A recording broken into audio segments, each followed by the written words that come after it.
ನಮಸ್ತೆ Anvay kitchen and ಕ್ರಿಯೇಷನ್ಸ್ಗೆ ಸ್ವಾಗತ friends. ನಾನು ಹೋಟೆಲ್ಗಳಲ್ಲಿ ಸಿಗೋ ರೀತಿಯೇ ನಿಮಗೆ ಹಕ್ಕಾ ನ್ಯೂಡಲ್ಸನ್ನು ಮನೆಯಲ್ಲಿ ಹೇಗೆ ಮಾಡೋದು ಅಂತ ಸುಲಭ ವಿಧಾನದಲ್ಲಿ ತೋರಿಸ್ಕೊಡ್ತಾ ಇದ್ದೀನಿ. ಇದನ್ನ ಹೇಗೆ ಮಾಡೋದು ಅಂತ ನೋಡ್ಕೊಂಬರೋಣ. ನೀವಿನ್ನೂ ನನ್ನ ಚಾನಲ್ಗೆ ಸಬ್ಸ್ಕ್ರೈಬ್ ಮಾಡಿಲ್ಲ ಅಂದರೆ ಪ್ಲೀಸ್ ನನ್ನ ಚಾನಲ್ಗೆ ಸಬ್ಸ್ಕ್ರೈಬ್ ಮಾಡ್ಕೊಳ್ಳಿ. ನೋಡಿ ಫ್ರೆಂಡ್ಸ್, ಮಾರ್ಕೆಟಲ್ಲಿ ನಿಮಗೆ ಹಕ್ಕಾ ನ್ಯೂಡಲ್ಸ್ ಅಂತ ಸಿಗುತ್ತೆ. ನಾನು ಅದನ್ನು ತೊಗೊಂಡಿದ್ದೀನಿ. ಅದರಲ್ಲಿ 2 ಪೀಸ್ಗಳಿರುತ್ತೆ. ನಾನು ಅದರಲ್ಲಿ 1 ಪೀಸನ್ನು ಬಳಸ್ಕೊತಾ ಇದ್ದೀನಿ.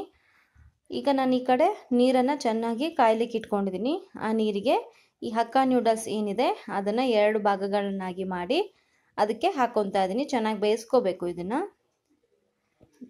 ನೋಡಿ, ಎಲ್ಲವನ್ನು ಹಾಕ್ಕೊಂಡು ಸ್ವಲ್ಪ ಈ ರೀತಿ ಪ್ರೆಸ್ ಮಾಡ್ಕೊಳ್ಳಿ. ಅದು ಚೆನ್ನಾಗಿ ನೀರಲ್ಲಿ ಮುಳುಗಬೇಕು. ಇನ್ನೊಂದು ಸ್ವಲ್ಪ ನೀರು ಬೇಕು ಅಂದರೆ ಹಾಕ್ಕೊಳ್ಳಿ, ತೊಂದರೆ ಇಲ್ಲ. ಅದಕ್ಕೆ ಇವಾಗ 1 ಚಮಚ ಆಗೋಷ್ಟು ಎಣ್ಣೆ ಹಾಕ್ತಾ ಇದ್ದೀನಿ. ನಂತರ ಒಂದು ಅರ್ಧ ಚಮಚದಷ್ಟು ಉಪ್ಪನ್ನು ಹಾಕಿ ಅದನ್ನು ಬೇಯಲಿಕ್ಕೆ ಬಿಡೋಣ. ನೋಡಿ ಫ್ರೆಂಡ್ಸ್, ಇವಾಗ ಎಷ್ಟು ಚೆನ್ನಾಗಿ ಬೇಯ್ತಾ ಇದೆ ಅಂತ ನೋಡಿ. ಇಷ್ಟಾದರೆ ಸಾಕು. ನೋಡಿ ಫ್ರೆಂಡ್ಸ್, ನಾನು ಅದರಲ್ಲಿರೋ ನೀರಿನ ಅಂಶನೆಲ್ಲ ತೆಕ್ಕೊಂಡಿದ್ದೀನಿ. ತೆಗೆದು ಈ ರೀತಿ ಮಾಡಿ ಇಟ್ಕೊಂಡಿದ್ದೀನಿ. ಇವಾಗ ಈ ಕಡೆ ಒಂದು ಬಾಣಲಿಯನ್ನು ಬಿಸಿಗೆ ಇಟ್ಕೊಂಡಿದ್ದೀನಿ. ಈ ಬಾಣಲಿಗೆ ನಾನು ಇವಾಗ ಒಂದು 4 ಚಮಚ ಆಗೋಷ್ಟು ಎಣ್ಣೆಯನ್ನು ಹಾಕ್ಕೊತಾ ಇದ್ದೀನಿ.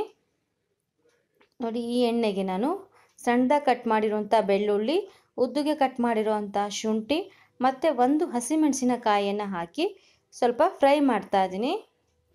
ಇದು ಸ್ವಲ್ಪ ಫ್ರೈ ಆದಮೇಲೆ ಇದಕ್ಕೆ ಉದ್ದುಗೆ ಕಟ್ ಮಾಡಿರುವಂಥ ಈರುಳ್ಳಿಯನ್ನು ಹಾಕ್ಕೊಂಡು ಅದನ್ನು ಕೂಡ ಚೆನ್ನಾಗಿ ಫ್ರೈ ಮಾಡ್ತಾ ಇದ್ದೀನಿ.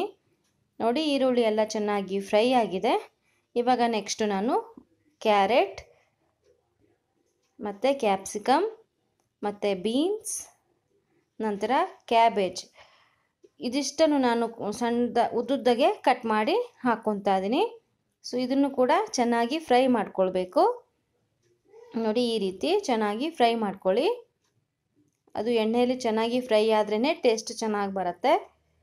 ಇದಕ್ಕೂ ಕೂಡ ಒಂದು ಸ್ವಲ್ಪ ಉಪ್ಪನ್ನು ಸೇರಿಸ್ತಾ ಇದ್ದೀನಿ. ನಿಮ್ಮ ರುಚಿಗೆ ನೋಡಿಕೊಂಡು ಉಪ್ಪನ್ನು ಸೇರಿಸ್ಕೊಳ್ಳಿ. ನಾವಲ್ಲಿ ಹಕ್ಕಾ ನ್ಯೂಡಲ್ಸ್ ಬೇಯಿಸ್ಲಿಕ್ಕೂ ಕೂಡ ಸ್ವಲ್ಪ ಉಪ್ಪನ್ನು ಹಾಕಿದ್ವಿ. ನೋಡಿ ಫ್ರೆಂಡ್ಸ್, ಇದು ಸ್ವಲ್ಪ ಫ್ರೈ ಆಗಿದೆ. ಇವಾಗ ಇದಕ್ಕೆ ಟೊಮೆಟೊ ಕೆಚಪನ್ನು ಹಾಕ್ತಾ ಇದ್ದೀನಿ 2 ಚಮಚದಷ್ಟು. ನಂತರ ಸೋಯಾ ಸಾಸ್ ಹಾಕ್ತಾ ಇದ್ದೀನಿ 2 ಚಮಚದಷ್ಟು. ಮತ್ತು ಚಿಲ್ಲಿ ಸಾಸ್ ಹಾಕ್ತಾ ಇದ್ದೀನಿ 1 ಸ್ಪೂನು. ನಂತರ ಇಲ್ಲಿ ನಾನು ಕಾಳು ಮೆಣಸಿನ ಪೌಡರನ್ನು ಹಾಕ್ತಾ ಇದ್ದೀನಿ. ಇದೆಲ್ಲವೂ ಕೂಡ ನೀವು ನಿಮ್ಮ ಟೇಸ್ಟ್ಗೆ ತಕ್ಕ ಹಾಗೆ ಬಳಸ್ಕೊಳ್ಬಹುದು. ನಾನು ಮಾಡಿರೋ ಕ್ವಾಂಟಿಟಿಗೆ ಇಷ್ಟು ಹಾಕ್ತಾ ಇದ್ದೀನಿ.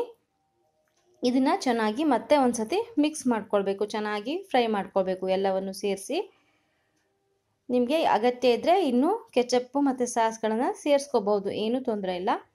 ನೋಡಿ, ಇವಾಗ ಚೆನ್ನಾಗಿ ಮಿಕ್ಸ್ ಆಯಿತು. ಇವಾಗ ನಾವು ಬೇಯಿಸಿಟ್ಟಿದ್ವಲ್ವ ನೂಡಲ್ಸು, ಅದನ್ನು ಇದಕ್ಕೆ ಹಾಕ್ಕೊಳ್ಳೋಣ. ನೋಡಿ ಫ್ರೆಂಡ್ಸ್, ನನಗೆ ಪಾತ್ರೆ ಚಿಕ್ಕದಾಯಿತು ಅಲ್ಲಿ ಮಿಕ್ಸ್ ಮಾಡಲಿಕ್ಕೆ. ಅದಕ್ಕೆ ನಾನು ಬೇರೆ ಬಾಣಲಿಗೆ ಟ್ರಾನ್ಸ್ಫರ್ ಮಾಡ್ಕೊಂಡಿದ್ದೀನಿ. ಮಾಡಿಕೊಂಡು ಇದನ್ನು ಚೆನ್ನಾಗಿ ಮಿಕ್ಸ್ ಮಾಡ್ತಾ ಇದ್ದೀನಿ. ಇದನ್ನ ಒಂದು ಸತಿ ಚೆನ್ನಾಗಿ ಮಿಕ್ಸ್ ಮಾಡಿಬಿಟ್ರೆ ನಮ್ಮ ನೂಡಲ್ಸು ರೆಡಿ ಆಗುತ್ತೆ. ಸೇಮ್ ಟು ಸೇಮ್ ನಿಮಗೆ ರೆಸ್ಟೋರೆಂಟಲ್ಲೆಲ್ಲ ಸಿಗುತ್ತಲ್ಲ ಅದೇ ಟೇಸ್ಟೇ ಕೊಡುತ್ತೆ ಈ ರೀತಿ ಮಾಡಿಕೊಂಡ್ರೆ. ನೋಡಿ, ಈ ರೀತಿ ಚೆನ್ನಾಗಿ ಮಿಕ್ಸ್ ಮಾಡ್ಕೊಳ್ಬೇಕು. ನನಗೆ ಇಲ್ಲಿ ಸ್ಪ್ರಿಂಗ್ ಆನಿಯನ್ ಇರಲಿಲ್ಲ, ಸೊ ಅದಕ್ಕೋಸ್ಕರ ನಾನು ಹಾಕಿಲ್ಲ. ನೀವು ಅದನ್ನು ಕೂಡ ಹಾಕ್ಬೋದು, ಚೆನ್ನಾಗಿರುತ್ತೆ. ನೋಡಿ, ಈ ರೀತಿ ಚೆನ್ನಾಗಿ ಮಿಕ್ಸ್ ಮಾಡ್ಕೊಳ್ಳಿ. ಈಗ ವಿನೆಗರ್ ಹಾಕ್ತಾ ಇದ್ದೀನಿ 1 ಚಮಚದಷ್ಟು ಹಾಕಿ ಚೆನ್ನಾಗಿ ಮಿಕ್ಸ್ ಮಾಡಿದ್ದೀನಿ. ನೋಡಿ, ಇವಾಗ ರೆಡಿ ಆಯಿತು. ನೋಡಿ ಫ್ರೆಂಡ್ಸ್, ಬಿಸಿ ಬಿಸಿಯಾಗಿ ರುಚಿಯಾಗಿ ಹಕ್ಕಾ ನ್ಯೂಡಲ್ಸ್ ಮನೆಯಲ್ಲೇ ತಯಾರಾಗಿದೆ. ಈ ರೆಸಿಪಿಯನ್ನು ಒಂದ್ಸತಿ ಟ್ರೈ ಮಾಡಿ ನೋಡಿ. ನಿಮಗೆ ಖಂಡಿತವಾಗಿಯೂ ಇಷ್ಟ ಆಗುತ್ತೆ. ಇಷ್ಟ ಆದರೆ ಒಂದು ಲೈಕ್ ಮಾಡಿ, ಶೇರ್ ಮಾಡಿ, ಹಾಗೆ ಕಾಮೆಂಟ್ಸ್ ಮಾಡಿ. ನಮ್ಮ ಚಾನಲ್ಗೆ ಸಬ್ಸ್ಕ್ರೈಬ್ ಮಾಡಲಿಕ್ಕೆ ಮರಿಬೇಡಿ. Thank you.